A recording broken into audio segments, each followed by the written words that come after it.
वक्फ board पर, क्योंकि वक्फ board पर जो नियम बनाए जाने हैं, जो बिल लाया जाना है, उसको लेकर यह कहा जा रहा है कि वक्फ बोर्ड की उल्टी गिनती शुरू हो गई है। और कल महाराष्ट्र के नतीजे आने के बाद प्रधानमंत्री नरेंद्र मोदी ने जो कुछ कहा बीजेपी दफ्तर में, उसके बाद साफ तौर पर उल्टी गिनती शुरू हो गई है।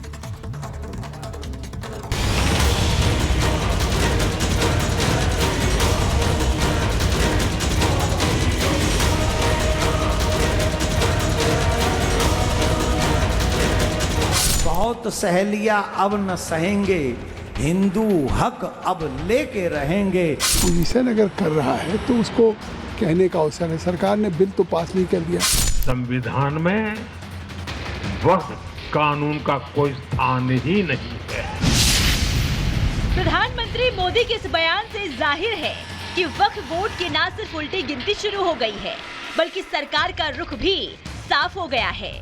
पीएम मोदी ने महाराष्ट्र में जीत के जश्न के दौरान लाउड एंड क्लियर मैसेज दे दिया कि देश में वक्फ के लिए कोई जगह नहीं होगी। बाबा साहब आम्बेडकर जी ने जो संविधान हमें दिया है ना, जिस संविधान की रक्षा के लिए हम प्रतिबद्ध है, संविधान में वक्फ कानून का कोई स्थान ही नहीं है।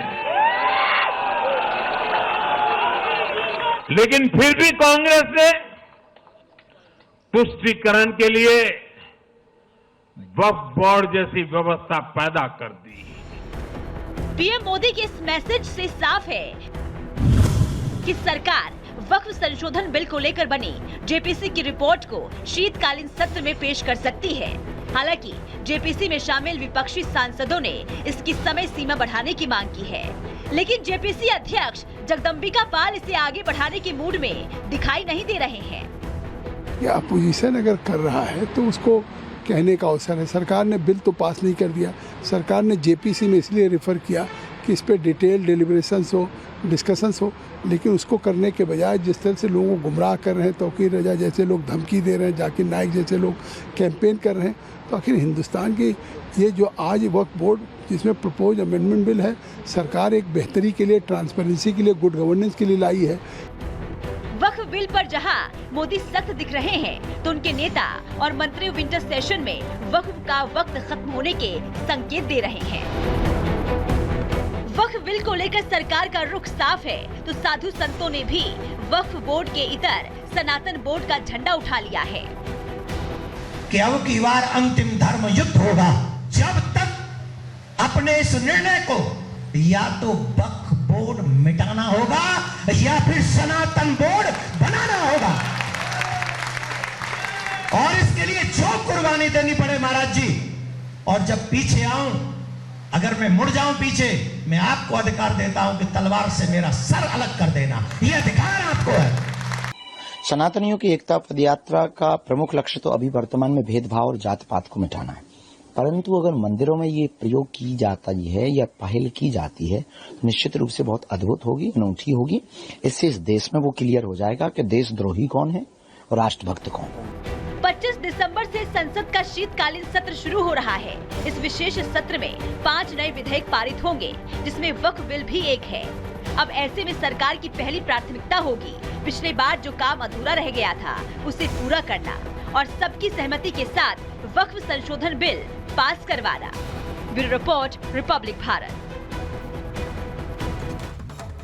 तो कल से संसद का शीतकालीन सत्र शुरू हो रहा है। एक तरफ सर्वदलीय बैठक बुलाई गई है, उस पर बातचीत हुई है और कहा जा रहा है सब कुछ ठीक रहा है, लेकिन वहीं दूसरी ओर सबकी नजरें वक्फ बिल पर भी टिकी हुई हैं और इसीलिए हम कह रहे हैं वक्फ बोर्ड पर घमासान मचा हुआ है, क्योंकि लगातार बयान सामने आए हैं। मौलाना तौकीर रजा ने कहा है कि मुस्लिम आउट ऑफ कंट्रोल हुए तो कोई रोक नहीं पाएगा, वो ये धमकी दे रहे हैं। दरअसल राजस्थान में एक मंच से उन्होंने ये बात कही थी। वहीं अरशद मदनी कह रहे हैं कि संपत्ति कब्जाने धर्म के आधार पर बांटने की कोशिश की जा रही है और अपने ऐसे बयानों से लोगों को भड़काने की कोशिश लगातार ऐसे मौलाना कर रहे हैं, जबकि कई लोग शांति बनाए रखने की अपील भी कर रहे हैं। वहीं महमूद मदनी कह रहे हैं, जो कि अध्यक्ष जमीयत उलेमा हिंद के, वो ये कह रहे हैं कि मुसलमानों को तबाह करने की सुनियोजित साजिश है। इसके अलावा एक सांसद हैं, जनप्रतिनिधि हैं असदुद्दीन ओवैसी, वो ये कह रहे हैं कि वक्फ संपत्ति हड़पने का टारगेट है और एकजुट हो मुस्लिम, जबकि वो खुद उस जेपीसी का हिस्सा है जो कि बनाई गई है विपक्ष की मांग पर सभी सांसदों को साथ में रखकर हर दल के। सरवर चिश्ती कह रहे हैं कि मुसलमान सबसे बड़े सूरमा है, इस्लाम में बुज़दिल बुजदिली हराम है। और ऐसे बयानों से ये लोग लोगों को भड़काने की कोशिश कर रहे हैं।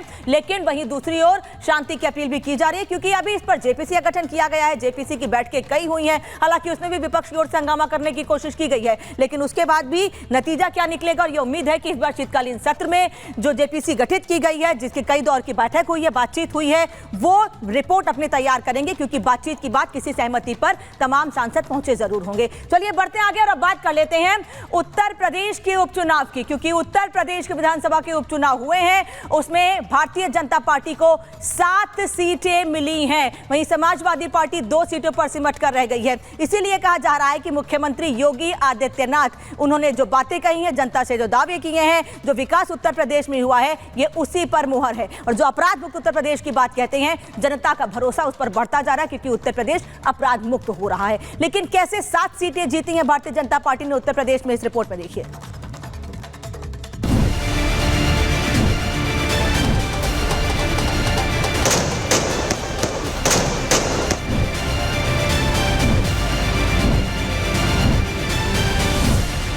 अपने तेवर के दम पर पूरे देश में डिमांड बने योगी आदित्यनाथ ने 2027 के सेमीफाइनल को अपने दम पर फतेह करने का प्रण लिया।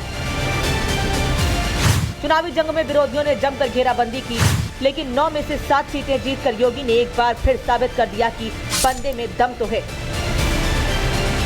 बटोगे तो कटोगे का नारा देकर जिसने महाराष्ट्र की बाजी पलट दी, वो नाम है योगी आदित्यनाथ।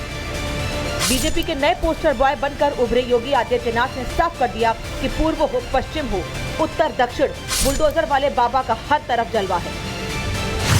और उत्तर प्रदेश उपचुनाव के नतीजों से तो साफ हो गया है कि उत्तर प्रदेश में योगी मैजिक चल रहा है। योगी अपने दम पर चुनाव जिताने में सक्षम है। योगी और आरएसएस जीत की गारंटी, यानी योगी और आरएसएस ने मिलकर अखिलेश के पीडीए को ध्वस्त कर दिया, साथ ही 2027 का रास्ता भी साफ कर दिया है। उत्तर प्रदेश उपचुनाव में बीजेपी को 9 में से 7 सीटें मिली, तो विपक्षी दलों ने एक बार फिर ईवीएम पर हार का ठीकरा फोड़ दिया, जिसकी शुरुआत समाजवादी पार्टी ने की।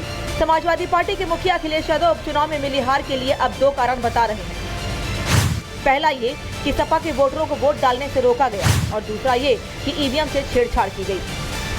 अगर ईवीएम की कोई फॉरेंसिक जांच संभव हो, अगर ईवीएम की कोई फॉरेंसिक जांच संभव हो, तो बटन दबाने के पैटर्न से ही पता चल जाएगा कि एक ही उंगली से कितनी बार बटन दबाया गया है। जो लोग बाहर थे उन्हें चिन्हित पहले ही कर लिया और उनके वोट भी इन्होंने डाल दिए। ये नए जमाने की इलेक्ट्रॉनिक बूथ कैप्चरिंग है। तो होगी पत्थरबाजी, पुलिस ऐसा कार्रवाई करेगी, बूथ लूटेगी अगर, तो आगे चल के लोग क्या करेंगे, निराश होकर। बैलेट पेपर के जरिए चुनाव जीतने के लिए सत्ता का दुरुपयोग करके फर्जी वोट डाले जाते थे, और अब तो ईवीएम के जरिए भी ये कार्य किया जा रहा है। इसलिए विपक्ष के दोहरे रवैये पर बीजेपी सवाल खड़े कर रही है और ईवीएम के हैक होने का दावा करने वालों पर तंज कस रही है। मीठा मीठा, घट घट, तीता तीता, थू थू। जब ये झारखंड में जीत जाए तो बड़ा अच्छा, इनके फेवर में आ जाए तब ईवीएम ठीक है। अरे जनता ने नकार दिया। अब लगता है कि आज रात में श्री अखिलेश यादव जी को नींद तो नहीं आई होगी, करवट बदलते रहे अब गुमराह करने के लिए कि हम शपथ पत्र भरवाएंगे, शिकायत करेंगे। अरे भाई, जो शिकायत करना है तो आप तो चुनाव के दौरान भी करते रहे। आप तो सीसामऊ विधानसभा सीट का उपचुनाव रद्द करने की मांग करते रहे, जरा उसकी भी मांग दोहराओगे। जीतकर सीएम योगी ने दिखा दिया है कि उनका जलवा बरकरार है, और 2027 में जब विधानसभा चुनाव का फाइनल होगा तो वह अपने विरोधियों को चारों खाने चित्त कर देंगे।